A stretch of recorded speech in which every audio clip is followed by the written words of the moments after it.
자, 안녕하세요. 7, 8월 달 문제풀이 강의를 시작을 하도록 하겠습니다. 시작을 하도록 하는데 문제풀이 강의의 목적은 매년 말씀드리는데 모르겠습니다. 여러분들 어떻게 생각하실지 모르겠는데 학원에서 강의하는 사람이 출제자의 출제 의도를 파악해서 적중을 할 수 있는 확률은 거의 떨어집니다. 그거는 진짜 신의 영역입니다. 신의 영역이고 아주 우연히 학원에서 낸 문제가 나올 수는 있겠죠. 그런데 나오는 문제들은 그냥 나올 만한 문제니까 나오는 겁니다. 나올 만한 문제니까 나오는 것이고 7, 8월 달 강의의 목적은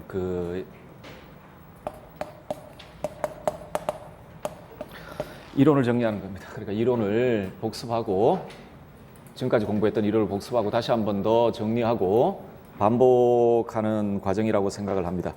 보통 시험 준비하려면 한 세네 번 정도는 이렇게 이론들을 좀 반복을 하셔야 된다고 생각을 하는데 그 과정 중에 하나라고 생각을 하시면 될 것 같고요.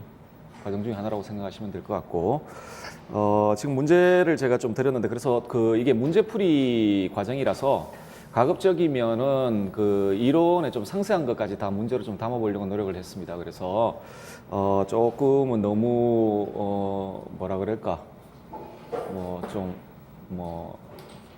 너무 이렇게 좀 좁지 않나라는 것까지도 가급적이면 다 담아서 출제를 하려고 노력을 했습니다. 그러니까 그렇게 좀 생각을 해주시고요. 작년에는 그냥 여러분들 드리는 문제를 이런 식으로 드리지 않고 A4지에 그냥 드렸는데 올해는 이제 시험 아직도 시험 많이 남았습니다만은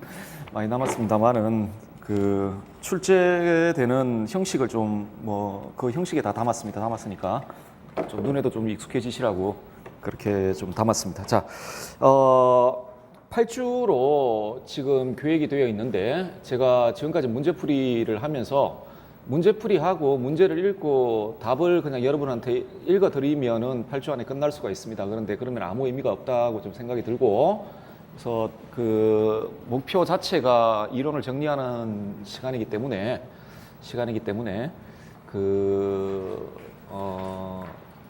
물론 이론 강의할 때만큼의 이론을 좀 자세하게 소개를 해드릴 수는 없겠으나 정리할 수 있는 수준 정도로는 이론을 좀 소개를 하는 걸로 해서 아마 지금까지 그런 식으로 강의를 했거든요.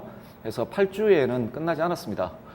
8주 가지고는 끝나기가 좀 힘들고 그래서 중간에 보충을 한번 하든지 아니면 강의가 조금 더 한두 번 더 있든지 그런 식으로 아마 될 거라고 생각을 하시면 될 겁니다.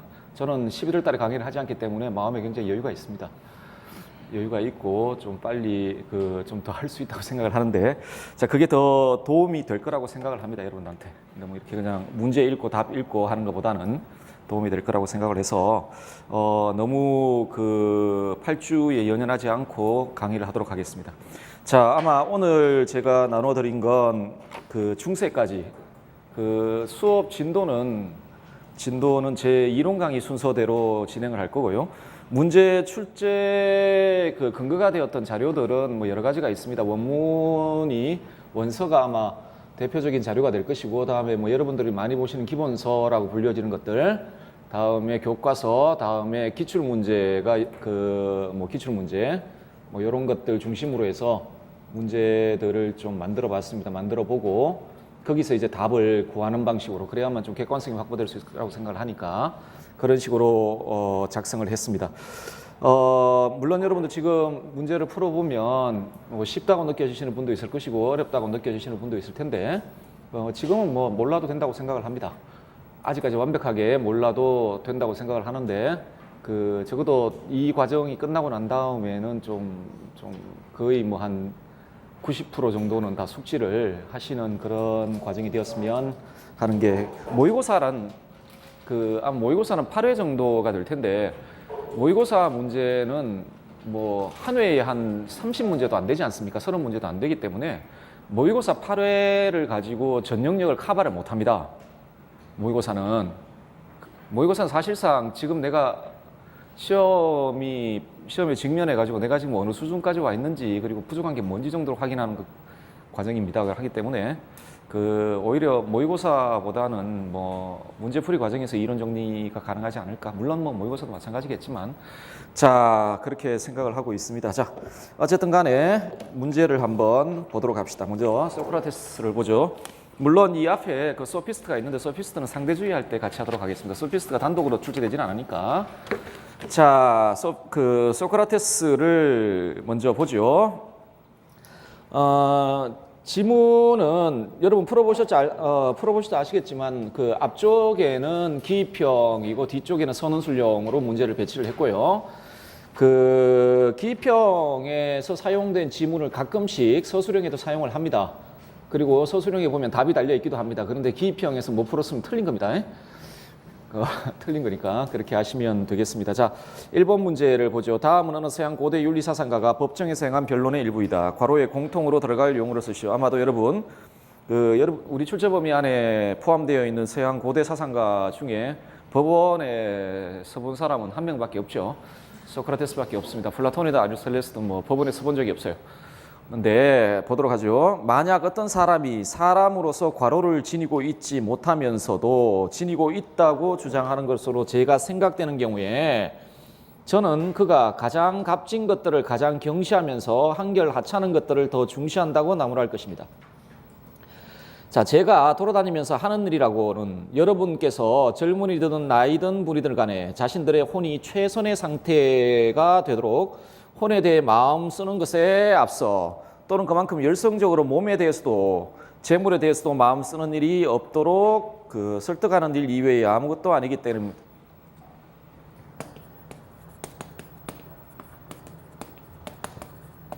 자신의 영혼을 돌보라라고 지금 이야기를 하고 있거든요. 여러분 영혼의 최선의 상태는 다른 말로 하면 무슨 말이죠? 영혼이 최선의 상태에 있다라는 말은 다른 말로 하면 무슨 말이 됩니까? 영혼이 훌륭한 상태에 놓여 있다라는 것이고 이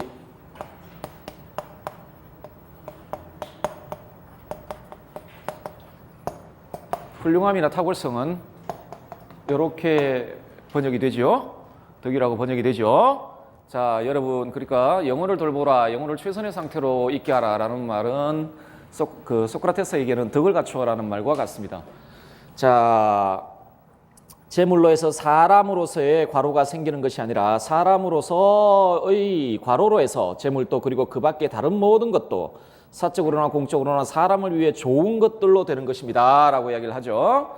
자, 제물 때문에 사람이 훌륭해지는 것이 아니라 그 사람이 훌륭한 상태에 있으므로 다른 모든 것들도 전부 좋은 것이 된다라는 겁니다. 기본적으로 덕복일치를 주장을 하거든요. 그리고 만약에 이 행복을 최고선이라고 한다면 여러분 최고선은 어떤 성격을 가집니까?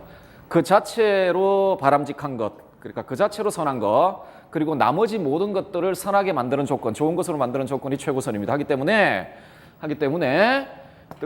소크라테스의 기본 생각, 덕복일치라는 생각에 따르면 이게 최고선이면 덕도 최고선입니다. 그래서 나머지 모든 것들도 전부 좋은 것으로 만든다라고 이야기를 하죠. 자, 괄호 안에 들어갈 말은 덕입니다. 자, 덕이 되고요. 소크라테스의 덕의 성격을 좀 정리를 하고 넘어가 보도록 합시다. 덕이란 무엇인지 정리를 하고 넘어가 보도록 하죠. 자, 일단은 덕의 일반적 의미입니다. 일반적 의미, 아레테라는 말일 텐데, 자, 일반적 의미는 각자가 지닌 고유한 기능을 잘 발휘하여 모든 덕은 지금 덕이라고 우리가 번역하고 있지만 훌륭한 상태에 있는 건데, 그때 훌륭한 상태에 있다라는 말은 뭐죠? 각자가 가지고 있는 자신의 고유한 기능을 훌륭하게 발휘하고 있는 상태에 있다라는 겁니다. 그죠? 아레테는 언제나 기능과 관련되어 있는 단어입니다. 발휘하여 그 기능과 관련된 일을 훌륭하게 수행하고 있는 상태. 인간에게 고유한 기능은 뭡니까? 다른 존재자에게 없는 기능, 이성이죠. 그럼 인간의 덕은 어떤 거겠습니까? 인간이 가지고 있는 인간만의 고유한 기능인 이성을 훌륭하게 발휘하고 있는 상태, 그 상태가 되겠죠. 상태 혹은 수행할 수 있는 능력을 덕이라고 합니다. 자, 인간의 덕은 인간의 고유한 기능인 이성을 완전하게 사용하여 최선의 삶에 영위하는 데 필요한 이성을 완전하게 발휘한다, 훌륭하게 발휘한다는 이야기는 이성이 하는 일은 뭡니까? 이성이 하는 일은요? 이성이 하는 일은 인식입니다. 이성이 하는 일은 인식이거든요. 자, 이성은 크게는 이런 게 있겠죠. 우주와 그 세계와 관련된 참된 진리를 획득하는 것도 될 것이고. 그런데 지금 문제가 되고 있는 도덕이니까 도덕의 영역에서 참으로 인간에게 좋은 것이 무엇이고 선한 것이 무엇이고 옳은 것이 무엇인지를 인식하는 것. 그렇죠? 자, 하기 때문에 삶을 여기하는 데 필요한 참된 이성적 지식 혹은 참된 삶의 영위를 위한 기술을 소유함으로써 인간으로서 좋음을 실현하고 있는 상태가 덕이 있는 상태입니다. 덕이 있는 상태라고 보시면. 자, 이게 덕입니다. 2번 문제 한번 보세요. 그래서 1번은 지금 덕이고요. 2번 볼게요. 다음은 서양 고대 윤리 사상가의 주장입니다. 괄호에 공통으로 들어갈 용어를 쓰시오. 모든 것으로 괄호와 함께 사고 파는 것들이 참으로 용기이며 절제이며 올바름일 것이라고 이야기를 합니다. 용기, 절제, 올바름은 덕입니다. 덕일 텐데 이 문장에 함축되어 있는 내용은 이 용기, 절제, 올바름의 본질이 뭐냐라는 겁니다. 모든 덕의 본질. 이것과 더불어 사고 팔아야 용기요, 절제요, 올바름이다. 요컨대 괄호가 동반된 것이라야 참된 훌륭함, 즉 덕이다. 덕이다. 자, 어떤 것에 대해서 우리가 덕이라고 이야기할 수 있으려면 그것은 어떤 조건을 충족시켜야 된다는 이야기입니다. 지금 괄호 안에 들어갈 조건을 충족시켜야만 그게 덕이 된다라고 지금 이야기를 하고 있죠. 그렇게 이야기를 하고 있죠. 즐거움과 두려움 그리고 그 밖에 모든 것들 그런 것들 모두는 덧붙여지기도 떨어져 나가기도 하겠지. 하지만 그것들이 괄호와 떨어져 서로 교환되는 것일 경우에 그런 훌륭함 즉 덕은 일종의 음영화 같은 것이요 사실상 노예적인 것일세라고 합니다. 자, 괄호는 뭐가 들어갑니까?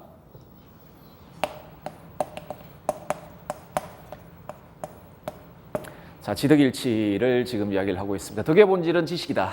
지혜다라고 이야기를 하고 있죠. 자, 우리 덕의 일반적 의미에 대해서 좀 살펴봤습니다. 살펴봤고요. 플라톤, 소크라테스의 이론에서 가장 중심적인 이론입니다.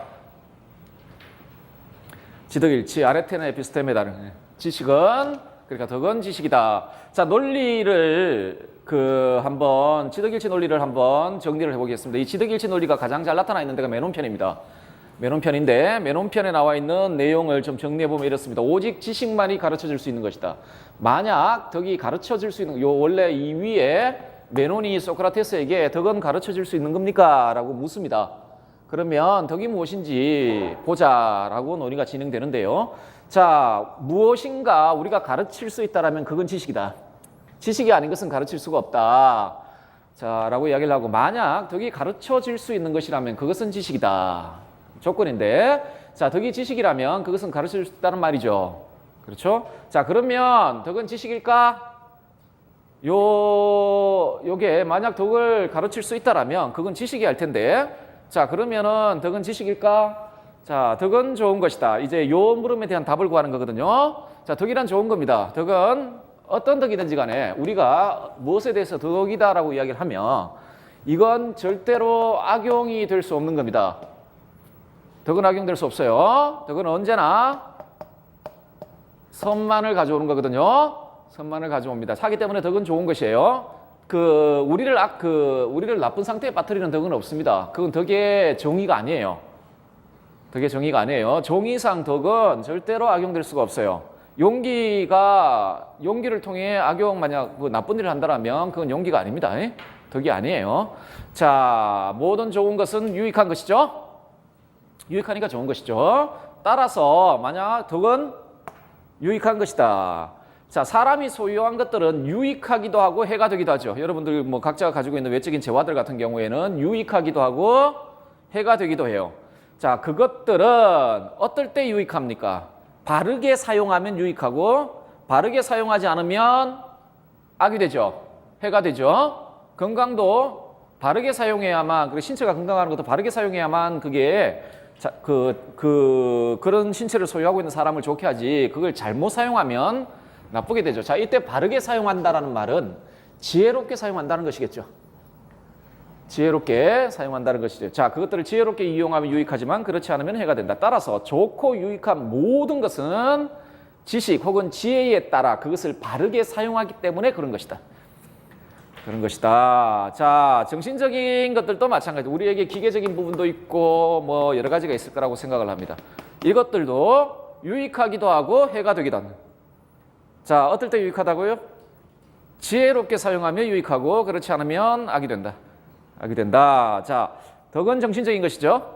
것이고 그리고 이건 언제나 좋고 유익한 겁니다.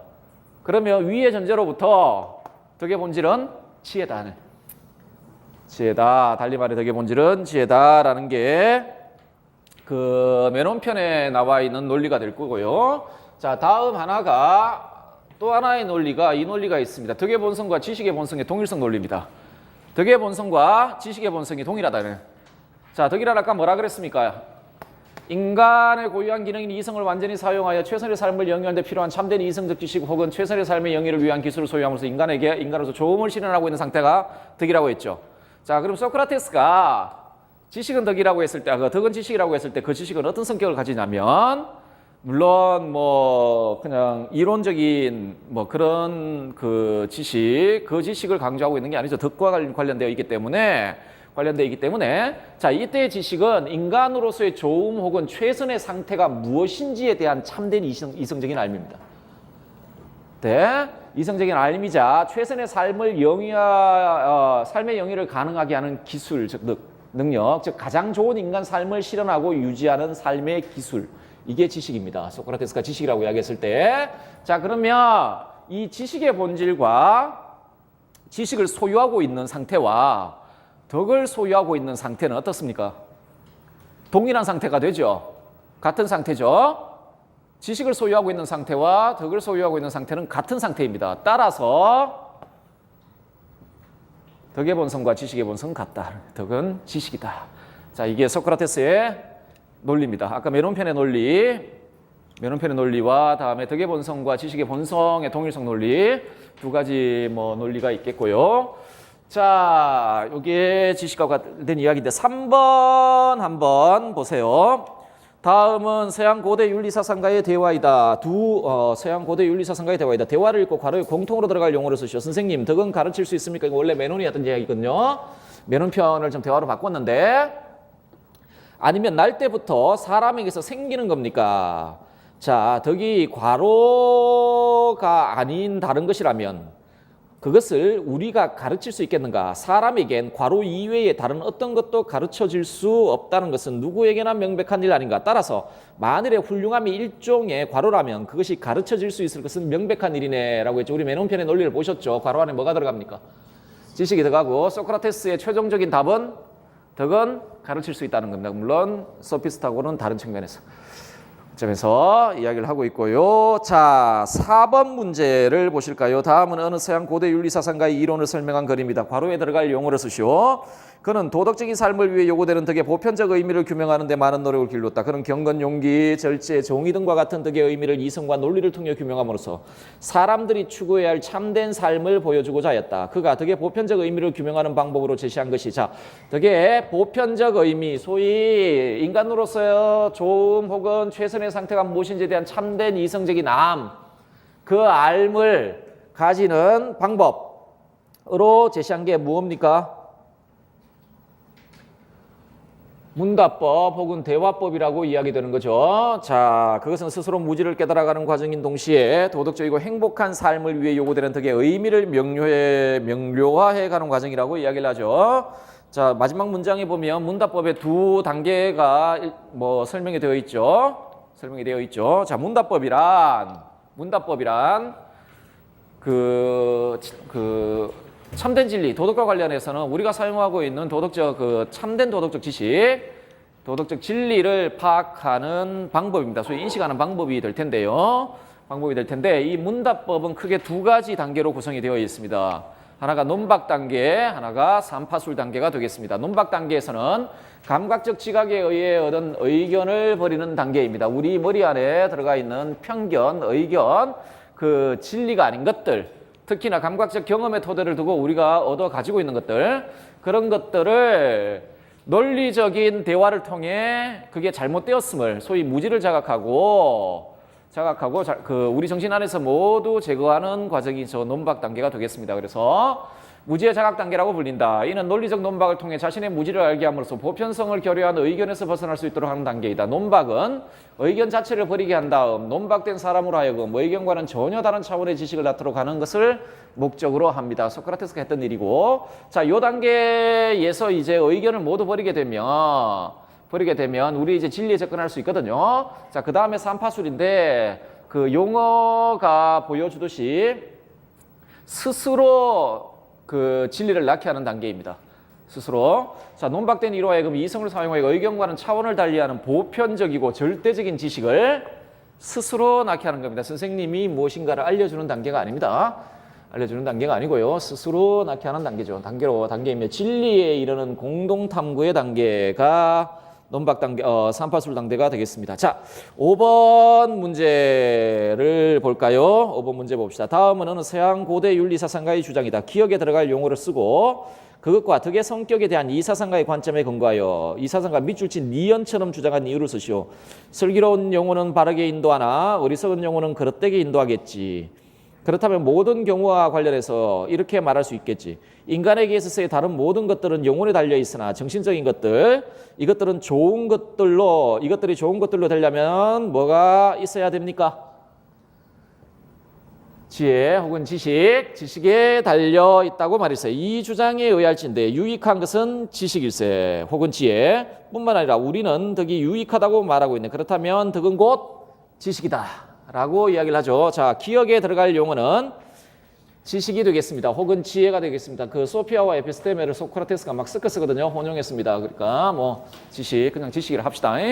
지식이다. 자, 그러면 그 문제가 뭐였냐면 덕의 성격에 대한 이 사상가의 관점에 근거해서 이 사상가가 니언처럼 주장한 이유를 쓰라고 했죠. 아까 우리 그 지덕일치 두 가지 논리를 봤습니다. 맨혼편의 논리와 다음에 덕의 본성과 지식의 본성의 동일성 논리를 봤는데요. 이 문제는 그 덕의 본성과 지식의 본성의 동일성 논리를 가지고 답을 써보라는 거였습니다. 이미 제가 말씀을 드렸거든요. 예시답안 한번 볼까요? 기억은 지식이다. 지식이란 최선의 삶을 필연적으로 보장하는 인간으로서의 좋음에 대한 보편적이고 객관적인 참된 이성적 지식이자 최선의 삶을 실현하고 유지하는 삶의 기술이다. 인간의 덕이란 인간의 고유한 기능을 훌륭하게 발휘하고 있는 상태이다. 그런 상태는 인간의 고유한 기능인 이성을 완전하게 발휘하여 최선의 삶을 이루는 데 필요한 보편적이고 객관적인 참된 지식과 최선의 삶의 영위를 위한 기술을 소유하고 있는 상태. 따라서 덕을 소유한 상태와 지식을 소유한 상태는 같은 상태라고 말씀드렸죠. 따라서 덕과 지식은 같은 것이다 라고 이야기를 할 수 있겠습니다. 자, 소크라테스의 지덕일치설인 소크라테스를 공부하신다면 반드시 알아두셔야 되고, 요 지덕일치의 근거 이유, 그러니까 논리를 아셔야 됩니다. 소크라테스가 왜 지식은 그 덕은 지식이라고 했는지 그 근거를 잘 알아두셔야 된다. 6번 봅시다. 다음은 두 서양 고대 윤리 사상가의 대화입니다. 밑줄친 부분에 들어갈 프로타고라스의 주장과 구분되는 소크라테스의 주장을 인간의 덕의 성격에 대한 그의 관점에 근거하여 서술하시오 라고 되어 있죠. 자, 한번 보도록 합시다.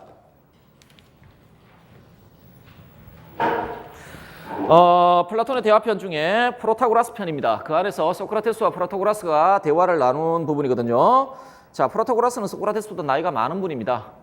그래서 그 소크라테스가 원래는 우리나라 말로 번역하면은 존대어를 써야 되고 프로타고라스는 그냥 뭐 하대할 수 있는데 어쨌든 봅시다. 다음 두 경우 중 어떤 것이 옳습니까? 몇몇 사람들이 여러 덕들 중 일부를 지니고 있으며 다른 사람들은 다른 일부를 지니고 있는 것입니까? 아니면 어떤 사람들이 여러 덕들 중 하나를 지니고 있다면 다른 모든 덕들도 반드시 지니게 되는 것입니까? 라고 소크라테스가 프로타고라스에게 물었습니다.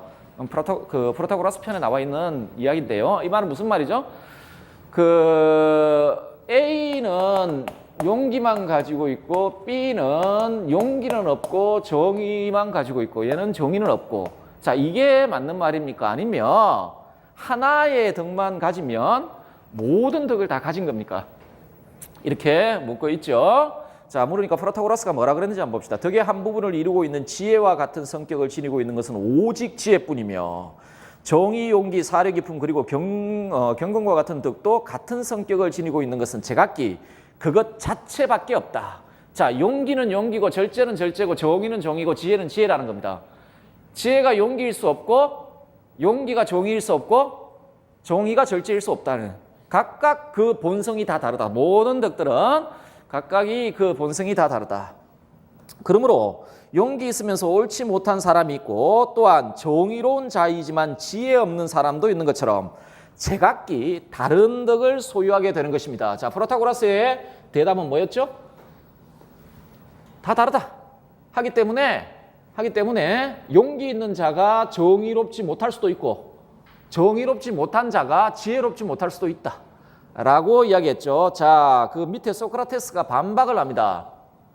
소크라테스가 반박을 하거든요. 자, 어떻게 반박을 했을까? 그러면서 반박을 했다는 이야기는 그 두 가지 물음 중에 어느 물음을 소크라테스가 지지한다는 이야기입니까? 하나의 덕을 가지면 모든 덕을 가진 것이다. 라고 소위 덕의 단일성. 자, 소크라테스가 이 주장을 할 수 있었던 이유가 뭡니까? 이건 어떤 전제로부터 이 결론이 나온 겁니까? 이 덕의 단일성 주장의 전제. 모든 덕의 본질은 지혜다, 지식이다. 에서 나온 주장입니다. 자, 그래서 예시답 한번 보시면 인간의 덕이란 인간의 고유한 기능인 이성을 완전하게 발휘하여 최선의 삶을 영위하는 데 필요한 보편적이고 객관적인 참된 이성적 지식을 소유하고 있는 상태이다. 그렇죠? 이처럼 덕을 소유한 상태와 지식을 소유한 상태는 동일한 것이기 때문에 덕은 곧 지식이다. 이런 점에서 모든 개별적 덕들은 지식의 개별적 표현에 불과한 것으로 모든 덕의 본질은 지혜다라는 말이죠. 그렇죠? 그것으로 본질적으로 지식이라는 동일한 영역에 속한다. 자, 따라서 덕은요 본질적으로 하나입니다. 하나죠. 그러므로 하나의 어떤 덕을 소유한 사람, 저 사람 정의로운 사람이네 하면 이 사람은 그것만으로 모든 덕을 소유한 사람입니다. 하나의 덕을 소유한 사람은 모든 덕을 소유한 사람이다. 모든 덕을 소유한 사람이다 라고 말할 수 있겠다. 이해되시죠? 자, 요 전제에서 나온 겁니다.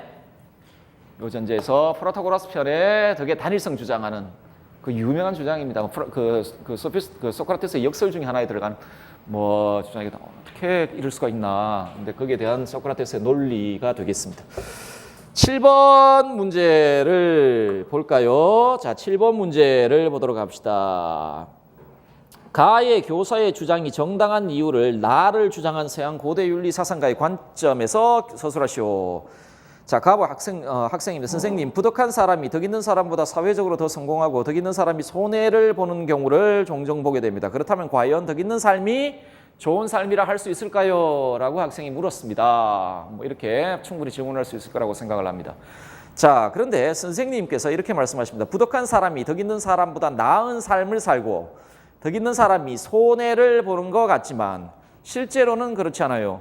왜냐하면 덕 있는 사람은 자신이 소유한 덕으로 인해 해를 입는 경우는 실제로 존재할 수 없기 때문에 덕을 소유한 사람을 해롭게 하지 않는다라는 주장이에요. 자, 이 주장인데 그대는 가장 위대하고 지혜와 힘으로 가장 이름난 나라인 아테네 시민이면서 그대에게 재물을 최대한 많아지도록 마음 쓰면서 또한 명성과 명예에 대해서도 그러면서 설교와 진리에 대해서는 그리고 자신의 혼이 최대한 훌륭해지도록 하는 데 대해서는 마음을 쓰지도 않고 생각도 하지 않는 것을 부끄러워하지 않습니까? 라고 이야기가 또 재판소에서 했던 이야기인데 소크라테스가 되겠습니다. 자, 이 문제는 지덕법 합일설과 관련되어 있습니다. 소크라테스의 또 하나의 주장이죠. 지덕복 합일설입니다. 지식을 소유한 상태와 덕을 소유한 상태는 같은 상태죠. 그 상태와 행복한 상태가 같은 상태라는 이야기입니다. 지식을 소유한 상태와 덕을 소유한 상태는 같은 상태예요. 그런데 그 상태가 곧 행복한 상태. 달리 말하면 인간에게 있어서 가장 좋은 상태라는 이야기입니다. 이게 지덕복 합일설인데, 자, 논리를 한번 보도록 합시다. 행복이란 더 이상 좋을 수 없는 최선의 상태입니다. 행복을 이런 식으로 정의합니다. 자, 행복이란 더 이상 좋을 수 없는 최선의 상태. 다르게 이야기하면 인간의 최고선이 되는 가장 좋은 것이다, 인간에게. 자, 이게 행복이다. 자, 그러면 더 이상 좋을 수 없는 최선의 상태, 즉 인간의 그 최고선이라고 그랬잖아요. 그러면 행복이란 인간과 관련해서 인간에게 있어서 최선의 상태라는 거 아니겠습니까? 인간이 놓여 있을 수 있는 상태 중에 최선의 상태라는 이야기 되겠죠. 그게 행복이라는 말이 되겠죠. 그렇죠? 자, 어떤 존재의 최상의 상태란 그러면 도대체 뭐냐? 어떤 존재가 최상의 상태로 있다, 최선의 상태로 있다라는 말은 소크라테스에게 적어도 그 존재가 지닌 최선의 것이 완전히 실현되고 있다. 그 존재가 지닌 최선의 것이 완전히 실현된 상태가 그 존재에게는 최선의 상태 아니겠습니까? 이해되시죠? 이해되시죠? 자, 그러면 인간에게 최선의 것은 무엇일까? 물론 사람들마다 다 다르게 생각하겠지만 적어도 소크라테스에게 인간에게 가장 최선의 것, 인간이 가지고 있는 것들 중에 가장 최선의 것은 영혼 안의 이성입니다. 뭐 신적인 부분이요, 뭐 그런 식으로 찬양을 하죠. 영혼 안의 이성입니다. 자, 그러면 행복이란 뭐라 그랬습니까? 더 이상 좋을 수 없는 최선의 상태라 그랬죠. 그리고 어떤 존재에게서 최선의 상태는 그 존재가 지닌 최선의 것이 완전하게 실현된 상태라겠죠. 그러면 인간의 행복이란 뭐겠습니까? 인간에게 최선의 것이 가장 완전하게 실현된 상태라 그러겠죠. 그럼 그건 뭡니까? 인간에게 최선의 상태는 이성이라 그랬지 않습니까? 인간에게 있는 이성이 완전하게 발휘되고 있는 상태입니다. 완전하게 발휘되고 있는 상태. 이 상태를 영혼이 건강한 상태 이렇게 부릅니다. 영혼의 질병, 이게 불행한 상태거든요. 반대. 그러면 영혼의 질병 상태는 어떤 거겠습니까? 영혼이 건강하다는 건 뭐겠습니까? 방금 보셨지만 그 인간이 가지고 있는 최선의 것, 영혼 안에 이성이 있잖아요. 그게 완전히 실현된 상태가 영혼이 건강한 상태예요. 달리 말해서 그 이성이 영혼을 구성하는 다른 부분들을 지배하면서 이끌어 나가는 거예요. 그런데 영혼이 질병에 빠졌다는 이야기는 뭐겠습니까? 그럼 반대로 충동이나 욕구나 뭐 이런 것들로 인해 이성적인 삶을 살지 못하는 상태가 되어버린 것이죠. 그렇죠? 이게 불행이거든요. 자, 따라서 인간의 행복이란 이성이 자신의 기능을 완전히 발휘하고 있는 상태, 즉 이 상태는 어떤 상태와 동일한 상태입니까? 덕이 있는 상태와 동일한 상태죠. 그리고 지식을 가지고 있는 상태와 동일한 상태가 됩니다. 자, 따라서 그 덕의 본질은 지식이고, 따라서 덕이 있는 상태란 최선의 것에 대한 지식을 소유한 상태고, 결국 행복이란 덕을 소유한 상태이고 최선의 것에 대한 지식을 소유하고 있는 상태입니다. 따라서 지를 갖추고 있는 상태, 덕을 가진 상태, 행복한 상태는 다 동일한 상태이다. 같은 상태이다. 자, 이게 소크라테스의 지덕복 합일설의 논리가 되거든요. 자, 그러면 우리 선생님의 주장이 왜 정당한지 쓸 수 있을 거라고 생각을 합니다. 소크라테스의 관점에서 예시답안을 보시면 어떤 존재에게 있어 최선의 상태란 그가 가진 고유한 기능을 훌륭하게 발휘하고 있는 상태, 달리 말해 자신의 존재의 본질을 완전히 실현하고 있는 상태이다. 덕은 고유한 기능을 잘 발휘하여 그 기능과 관련된 일을 훌륭하게 수행하고 있는 상태. 이처럼 덕을 소유한 상태는 그 존재에게서 최선의 상태이기 때문에 덕의 소유로 인해 해를 입는 경우는 없다. 자, 지덕복 합일설의 논리를 가져다 쓰시면 되겠습니다. 8번 문제도 지덕복 합일설과 관련되어 있는 것 같은데, 가는 어느 서양 고대 윤리사상가의 주장이고 나는 도덕 수업의 한 장면입니다. 기억에 들어갈 학생 2의 주장에 대한 교사의 반론과 니언에 들어갈 내용을 가를 주장한 사상가의 관점에 근거하여 서술하시오. 가 보겠습니다. 만일 인간이 부정을 저지르게 되면 그는 그를 보호하기 위해 어떻게 해야 하는가? 그는 자진하여 가능한 한 빨리 벌을 내리는 장소에 가야 하는 걸세. 그 당시에 처벌관은 기본적으로 속죄적 처벌관을 가지고 있기 때문에 소크라테스가 이런 식으로 이야기를 하는 겁니다. 아직까지 뭐 근대적 처벌관이 고대는 대부분 속죄적 처벌관을 가지고 있잖아요. 하기 때문에 소크라테스가 이렇게 벌을 받으면서 죄를 씻는다라는 관점. 소크라테스도 뭐 당시의 문화를 넘어서기는 힘드니까 인간에 한해서 이렇게 지금 주장을 하고 있는 거죠.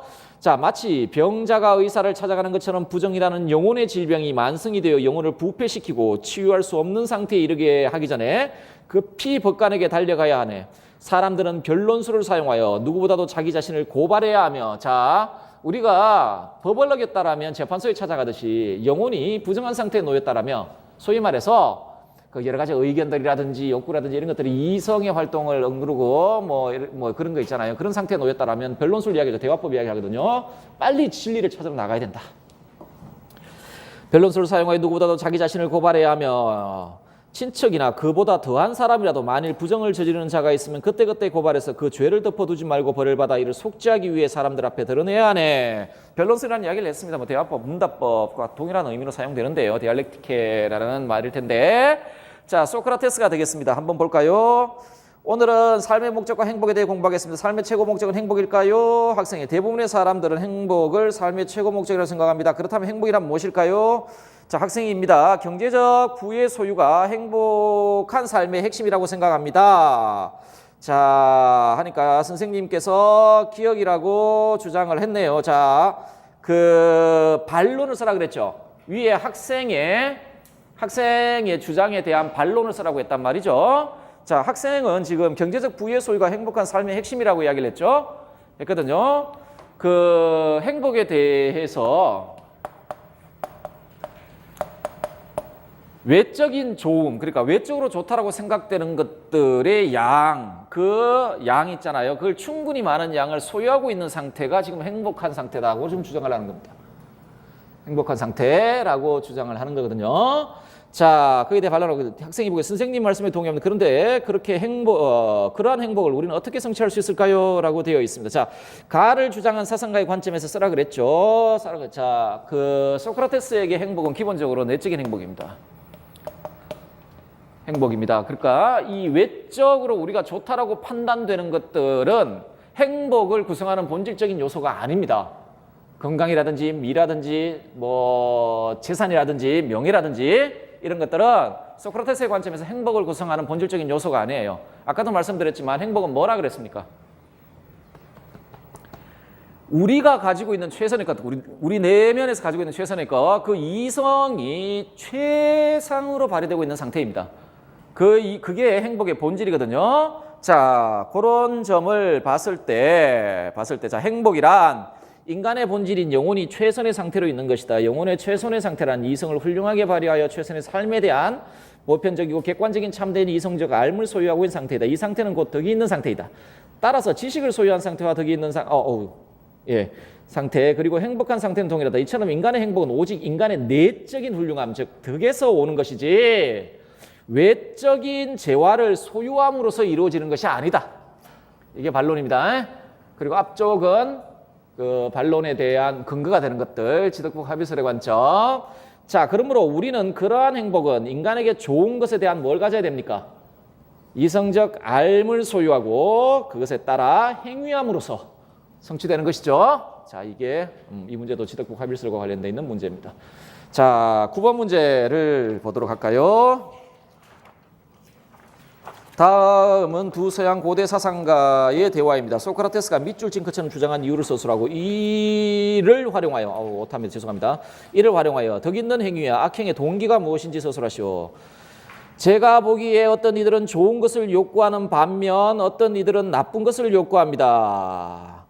자, 그러자 소크라테스가 이렇게 이야기를 합니다. 그렇다면 나쁜 것을 욕구하는 사람은 나쁜 것을 좋은 것으로 잘못 생각하여 그것을 욕구하는 것인가? 아니면 그것이 나쁜 것임을 알면서도 그것을 욕구하는 것인가?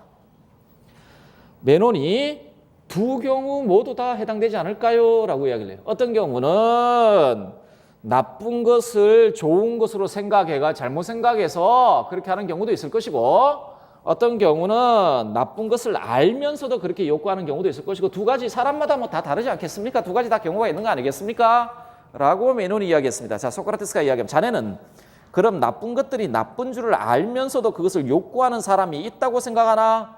그러니까 메논이 아주 자신 있게 그렇죠, 당연히 있죠 라고 이야기를 했습니다. 자, 소크라테스 보겠습니다. 인간의 본성을 고려해 볼 때 자네의 주장이 잘못되었으면 분명하네 라고 이야기를 하고 있습니다. 지금 자,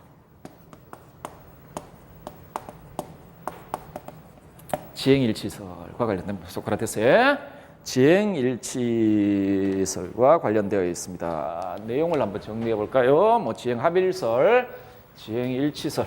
자, 일단은 지행합일이라는 말, 합일이라는 단어보다는 일치라는 말이 더 나을 수도 있을려나 모르겠는데, 어쨌든 간에 이 논리는 이렇습니다. 자, 지행합일이라는 말은 지와 행이 필연적 관계에 있다라는 말입니다.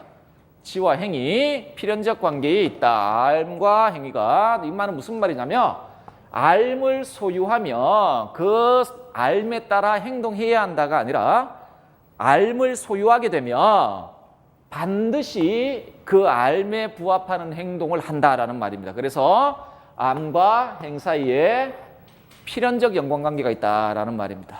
필연적 연관관계가 있다는 말인데요. 자, 지행합일의 논리를 볼게요. 소크라테스의 논리거든요. 자, 먼저 그 인간 본성 혹은 행복주의적 그 가정이 하나 들어갑니다. 인간은 좋음을 본성적으로 추구한다. 인간은 좋음을 본성적으로 추구한다. 이렇지 않은 인간은 없다는. 본성적으로 좋음을 추구한다. 자, 따라서 모든 인간 행위의 궁극적 목적은 뭐라고요?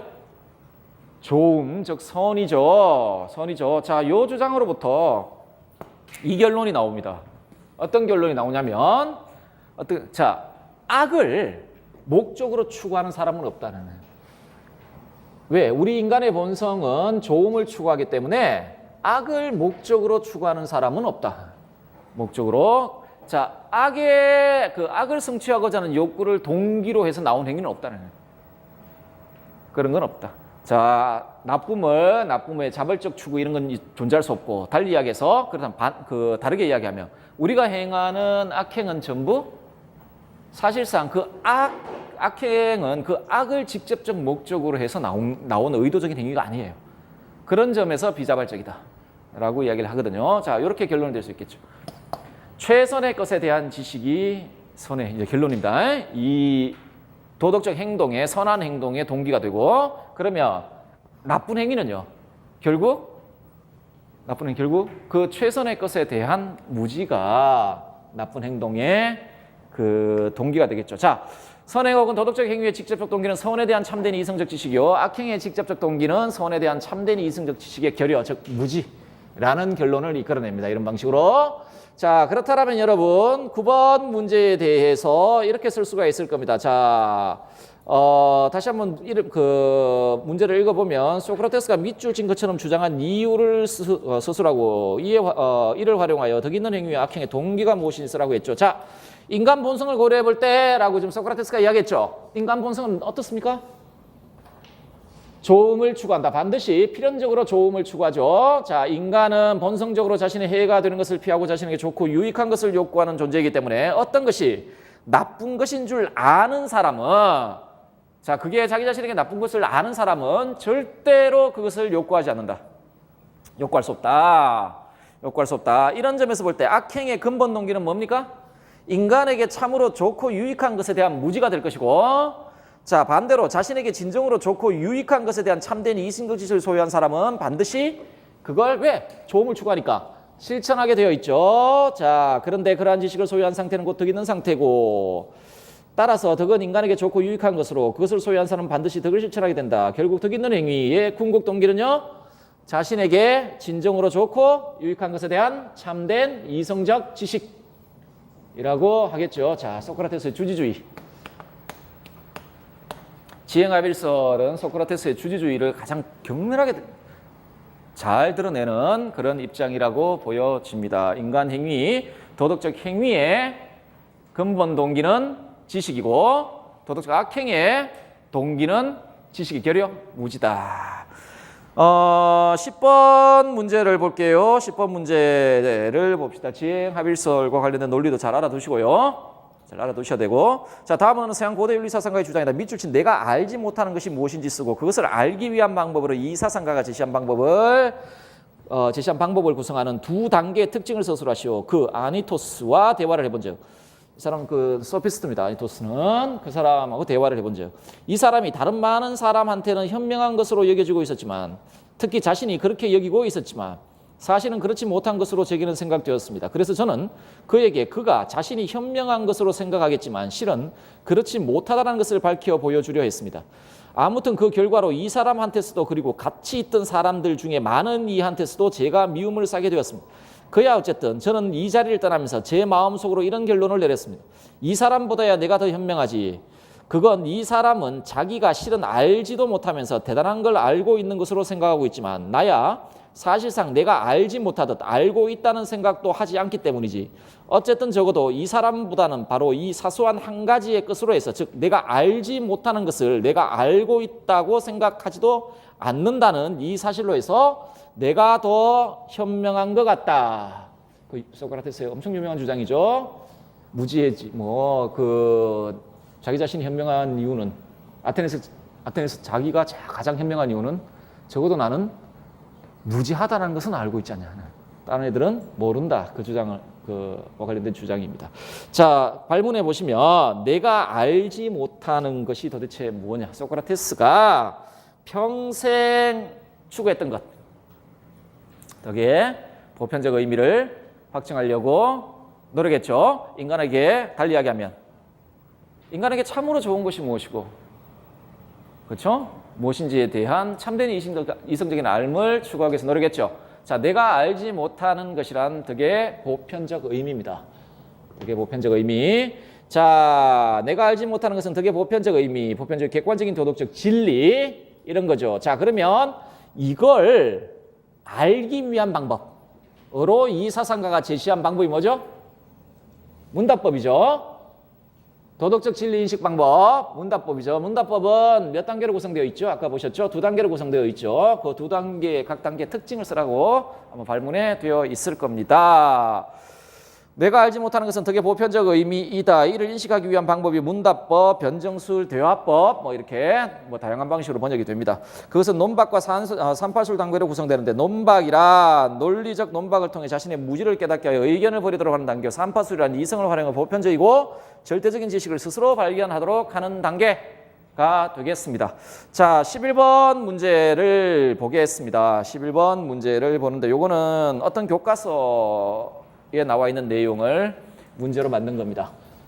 자, 다음은 어느 서양 고대 윤리사상가가 법정에서 행한 변론의 일부입니다. 밑줄 친 캐묻지 않는 삶의 특징을 이 사상가의 관점에서 서술하시오. 그 어떤 교과서를 보니까 이 캐묻지 않은 삶에 대한 삶의 성격을 기술하고 있는 교과서가 있어서 그걸 문제로 만들어 봤는데, 아마도 누군가가 제게 다음과 같이 말함직합니다. 그대가 침묵을 하고 조용히 지낸다면 추방되어 나가서도 살아갈 수 있지 않겠소. 자, 이것이야말로 여러분 가운데 몇몇 분께 납득시키기가 무엇보다도 가장 어려운 점입니다. 만약에 제가 그건 신한테 불복하는 것이고 또한 그 때문에 조용히 지낼 수 없다고 말하면 여러분은 제가 시치미를 떼고 있는 것으로 보고서 납득을 하지 않을 것이기 때문입니다. 반면에 제가 사람에게 있어 가장 좋은 것이기도 한 것은 이것이라고, 즉 훌륭함에 관해서, 그리고 그 밖의 것들로서 제가 대화를 하며 제 자신은 물론 다른 사람들을 캐물어 들어가는 중에 여러분께서 듣게 되시는 것들에 관해서 날마다 논의하는 것이라고. 그러니 캐묻지 않는 삶은 사람에게 살 가치가 없는 것이라고 말하면 이런 말을 하는 저에 대해서 여러분께서는 더욱더 납득하지 못할 것입니다. 캐묻지 않는 삶은 살 가치가 없다 라고 하는 소크라테스의 유명한 주장입니다. 자, 교과서에 보면, 어떤 교과서에 보면 캐묻지 않는 삶이란 사람으로서의 삶의 진정한 보람과 의의가 무엇인지 캐묻지 않고 사회적 관습, 소위 의견 있죠? 의견에 순응하여 욕구에 애속되어 살아가는 삶이라고 기술되어 있습니다. 이 정도 그냥 캐묻지 않는 삶이란 이런 삶이구나. 요 교과서 요 구절로 그냥 숙지를 하시면 되지 않을까 생각을 하고 있습니다. 한 5분 정도 쉬었다가 나머지